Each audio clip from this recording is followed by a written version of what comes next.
Aujourd'hui, le pape François est à Marseille.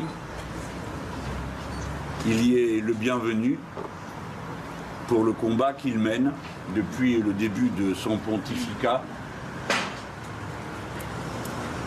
pour que la cause des migrants ne soit pas rabaissée au niveau du fait divers qui occupe de temps en temps le centre de l'actualité, nonobstant les malheurs, les douleurs, la mort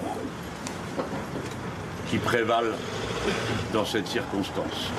Il y a quelques minutes, il y a eu un rassemblement à son initiative pour une cérémonie œcuménique. Et en nous retrouvant ici, nous avons voulu manifester à notre manière, dans notre conception des choses, notre convergence avec ceux qui tout à l'heure ont prié. Notre convergence avec eux, notre admiration pour ceux qui sont engagés dans l'action concrète. Je pense à tous ceux d'entre vous qui, au fil de l'année, se préoccupent des migrants, à l'association SOS Méditerranée, qui sont aujourd'hui les figures de proue du meilleur de ce que nous pouvons attendre de l'humanité. Notre message, à notre façon, tient en peu de mots. La plus grande force de l'humanité, en ce moment-ci, alors même qu'elle va être confrontée partout à la grande crise de la civilisation humaine qui va résulter du changement climatique, la plus grande force de l'humanité, c'est la fraternité humaine, c'est la solidarité entre les êtres humains, solidarité, fraternité inconditionnelle. Quel crime non seulement est d'abandonner des gens en mer, quel crime est de les y rejeter quand pourtant on a le contact avec eux. Mais tu dois dire, Jean-Luc, le crime que c'est de leur refuser tout abri, de leur refuser toute nourriture, de leur refuser toute possibilité de boire ou de manger et d'être hébergés. Car, me disait ce camarade, sans papier n'existe pas. Tout le monde a des papiers. Tout le monde a une feuille qui atteste qui il est dans son pays d'origine. C'est la façon avec laquelle nous n'accueillons pas qui fait d'une personne un sans-papier. C'est la façon avec laquelle nous repoussons tel ou tel qui fait qu'ensuite il n'est plus en état de s'insérer dans la société. Et nous n'avons pas le droit de leur demander de respecter des règles quand nous-mêmes nous n'en respectons aucune. Quand 30% de nos compatriotes pensent qu'il y a ici en France plus de 25, plus de 30, plus de 40% d'immigrés, nous sommes dans une hallucination.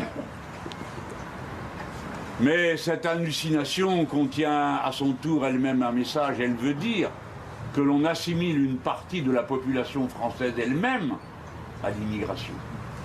Et alors, on nous demande, nous qui aujourd'hui avons au moins, pour 1 sur 4 d'entre nous, un grand-parent étranger, de le renier. Nous renouons avec la meilleure part de nous-mêmes. Nous qui ne voulons pas que le genre, la couleur de peau, la religion, la provenance, l'origine sociale soient jamais, un seul instant, un obstacle au devoir de solidarité et de fraternité humaine. Nous nous manquerions à nous-mêmes si parce qu'il s'agit du pape et parce qu'il s'agit d'une cérémonie œcuménique, nous n'assumions pas en pleine et totale lumière notre convergence avec ce qu'il est en train de faire. Comment avons pu en arriver là, nous autres Français? Comment avons pu en arriver là, nous autres Européens? Comment l'Europe a-t-elle pu, pour finir, prendre ces décisions absurdes qui consistent à transformer les peuples de l'autre rive de la Méditerranée en gardiens du cimetière que cette mer est que devenue? Comment avons-nous pu être capables d'accueillir en Europe 4 800 000 Ukrainiens, dont 135 000 dans ce pays-ci, en leur consentant une allocation, en leur donnant des facilités de logement, en leur facilitant les déplacements, et ensuite le refuser à une poignée de pauvres gens, comme c'est le cas aujourd'hui. À propos de Lampedusa, où s'empilent 10 000 personnes pour 400 places, et où, divisé par 28 États européens, cela nous assignerait aux uns et aux autres 250 personnes à accueillir. Françaises, Français, ne vous laissez pas emporter par les récits qu'on vous fait de ce qu'est cette migration. Ne vous laissez pas emporter.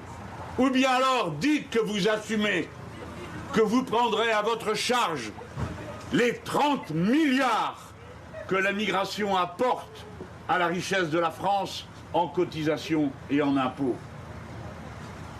Pour ne pas parler des tâches qu'ils accomplissent et que vous ne voulez pas faire. On peut le comprendre compte tenu des conditions dans lesquelles ces tâches s'exercent et du salaire qui est consenti. Voilà, Monsieur le Pape François, vous êtes le bienvenu. Votre combat est le bienvenu. Vos paroles sont les bien entendues.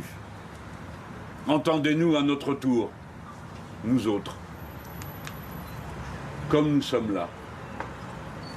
Voyez les visages de nos héros qui ont illustré les valeurs humaines auxquelles nous croyons et auxquelles nous tâchons de ressembler.